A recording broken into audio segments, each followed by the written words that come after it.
Assalamualaikum warahmatullahi wabarakatuh. Anak-anak, kali ini kita akan belajar mengenai materi bab mengenai pewarisan sifat pada makhluk hidup.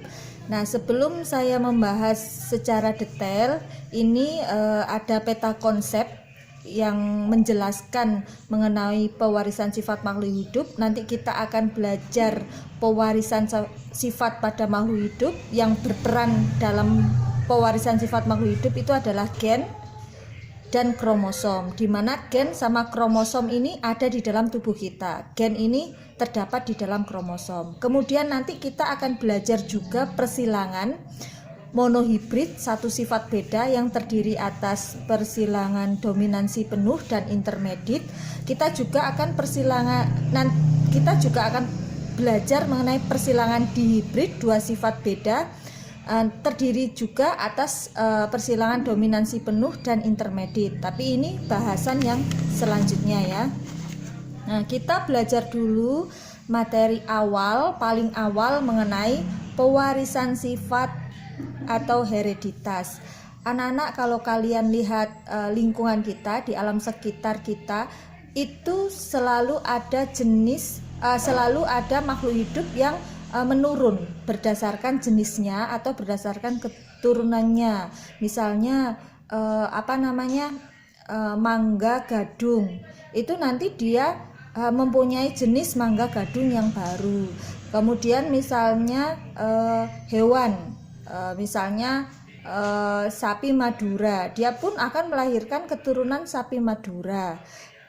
Kemudian kalau pada manusia, misalnya kita itu mempunyai sifat atau karakter yang sama dengan orang tua kita.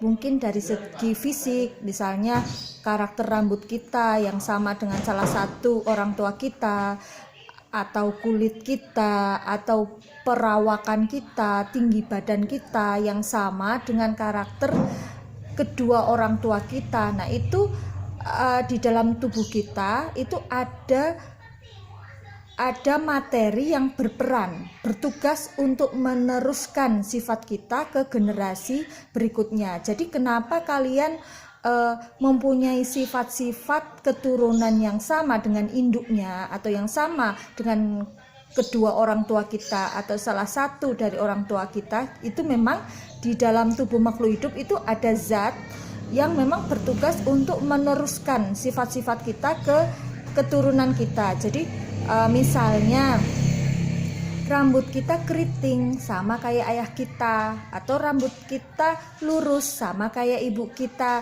kulit kita sawo matang atau kuning langsat yang sama dengan salah satu orang tua kita. Nah, itu karena ada memang bagian tubuh kita yang bertugas untuk menurunkan sifat kita ke generasi berikutnya. Ini saya ilustrasikan ya anak-anak ya.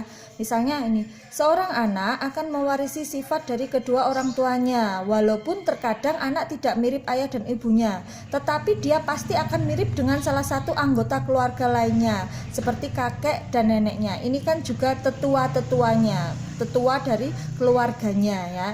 Ini. Jadi memang menurun itu kadang tidak mesti langsung ke keturunan ke-1, mungkin bisa ke keturunan kedua dan seterusnya. Nah, hal itu terjadi karena sifat manusia, apakah dia berbadan tinggi atau pendek, berkulit hitam atau putih, semua ditentukan oleh urutan kode yang terdapat di dalam gen. Gen itu apa? Nah, sesuai dengan peta konsep, gen itu ada di dalam kromosom. Kromosom itu ada di dalam tubuh kita. Jadi anak-anak, di dalam tubuh kita di bagian yang mana? Di dalam sel anak-anak. Kalian tahu bahwa tubuh manusia, tubuh makhluk hidup itu tersusun atas berjuta-juta sel, bahkan bermiliar-miliar sel. Jadi peta konsepnya kan sel nanti menyusun jaringan akan sel membentuk jaringan, jaringan akan membentuk sistem jaringan, kemudian sistem jaringan akan membentuk organ, organ akan membentuk sistem organ, dan sistem organ itu membentuk sebuah organisme atau ada di dalam tubuh makhluk hidup. Dan gen ini ada di dalam kromosom. Kromosom ada di dalam sel. Sel ada di mana di bagian tubuh kita? Ada di mana-mana, ada di seluruh tubuh kita. Nah, kita mengenal dulu gen. Gen ini adalah substansi kimia dalam kromosom yang bertanggung jawab terhadap pewarisan sifat organisme. Istilah gen pertama kali dikemukakan oleh ilmuwan W. Johansen. Ini ya. Jadi sekali lagi, gen itu substansi kimia dalam kromosom, dia ada di dalam kromosom yang bertanggung jawab terhadap pewarisan sifat organisme. Ini gennya ada di dalam kromosom.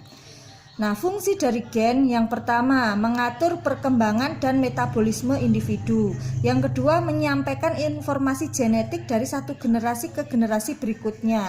Jadi misalnya orang tua kita atau tetua-tetua kita itu rambutnya keriting, kulitnya kuning langsat, perawakannya tinggi. Nah, itu akan diteruskan ke generasi berikutnya ya. Informasi genetik seperti itu. Kemudian yang ketiga sebagai zarah tersendiri dalam kromosom. Kemudian yang keempat, gen juga berperan menentukan pewarisan sifat seperti rasa, warna, dan bentuk. Ini kalau pada tanaman dan hewan itu juga menentukan, misalnya jerapah aksen warna kulitnya agak agak kecoklatan putih atau agak kuning putih. Nah, itu juga ditentukan oleh gen. Kalau pada tanaman warna, rasa, warna, bentuk, ini misalnya buah-buahan, ini rasanya masam, warnanya hijau. Nah, ini yang mewariskan ke generasi berikutnya itu adalah gen. Kemudian yang kedua adalah kromosom. Kromosom adalah pengendali faktor keturunan pada makhluk hidup.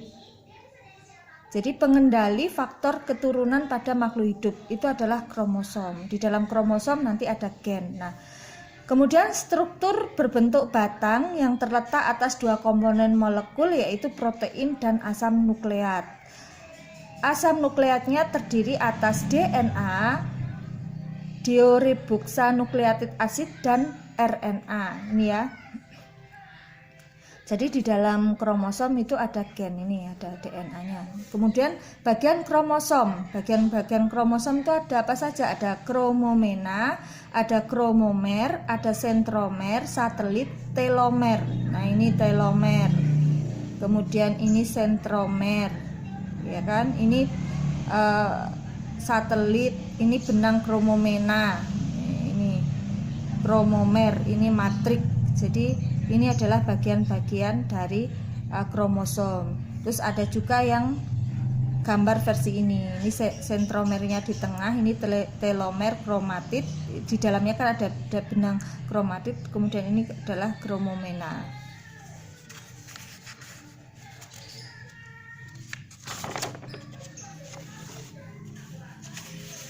Nah, sekarang macam kromosom. Kalau berdasarkan jenisnya, sekali lagi saya ingatkan anak-anak, kromosom itu ada di dalam sel ya, di dalam sel tubuh kita ya. Nah, berdasarkan jenisnya ini ada kromosom homolog. Kromosom homolog ini adalah kromosom yang berpasang-pasangan yang punya bentuk, fungsi, dan komposisi yang sama. Kemudian pada tubuh manusia terdiri atas 46 kromosom, terdiri atas 23 kromosom berpasangan atau homolog. Jadi 46 itu terdiri dari 23 pasang kromosom yang homolog alias berpasangan. Yang kedua adalah kromosom diploid atau 2N, kromosom yang selalu berpasangan. Nah, ini di dalam setiap inti sel tubuh terdapat 2 set atau 2 perangkat kromosom diploid. Jadi di dalam setiap inti tubuh kita itu ada 2 set kromosom diploid. Yang ketiga adalah kromosom haploid atau N, kromosom yang tidak memiliki pasangan atau hanya memiliki seperangkat kromosom. Ini terjadi pada pembelahan meiosis. Sel kelamin mengandung kromosom setengah dari jumlah kromosom sel induk. Kromosom sel kelamin manusia tetap mengandung 23 kromosom tetapi tidak berpasangan. Ini pada kromosom kelamin ya anak-anak ya. Ini kemarin kan sudah kita bahas pada pembelahan mitosis dan meiosis. Di situ ada semua ya. Pembelahan meiosis diperuntukkan untuk apa di tubuh kita, pembelahan mitosis diperuntukkan untuk apa, kemarin kan sudah ada. Kalau mitosis itu untuk pertumbuhan dan perkembangan tubuh kita pembelahannya, yang meiosis itu untuk pembentukan sel gamet atau sel kelamin. Nah di sini kromosom haploid ini tentu saja pembelahannya meiosis karena memang di sini pembelahan sel gamet biasanya. Nah, kemudian untuk berdasarkan fungsinya, ini ada kromosom tubuh atau autosom.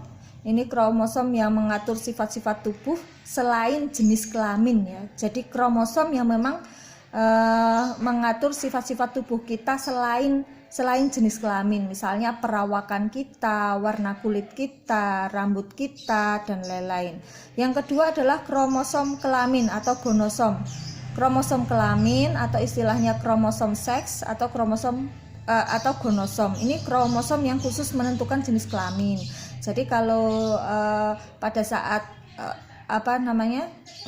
penentuan pembelahan itu ini anak laki-laki atau anak perempuan. Nah, ini yang menentukan adalah kromosom kelamin atau gonosom. Nah, ini jumlahnya sepasang. Kemudian untuk pada wanita disimbolkan dengan XX, kromosom kelaminnya, pada laki-laki adalah XY. Kemudian untuk macam kromosom berdasarkan letak sentromer ada 4 macam. Satu metasentrik, ini adalah kromosom di mana sentromernya ada di tengah-tengah antara kedua lengan. Ini sentromernya di tengah-tengah. Submetasentrik, sentromer terletak agak ke tengah sehingga kedua lengan tidak sama panjang. Jadi ini sentromernya kedua lengan tidak sama panjang. Yang ketiga akrosentrik, sentromer terletak di dekat ujung nih ya. Yang keempat telosentrik, sentromer terletak di ujung kromosom ini. Ini macam kromosom berdasarkan letak sentromernya. Saya kira cukup ini dulu, kita fokus di materi pewarisan sifat seperti ini dulu, baru nanti kita masuk ke persilangan. Assalamualaikum warahmatullahi wabarakatuh.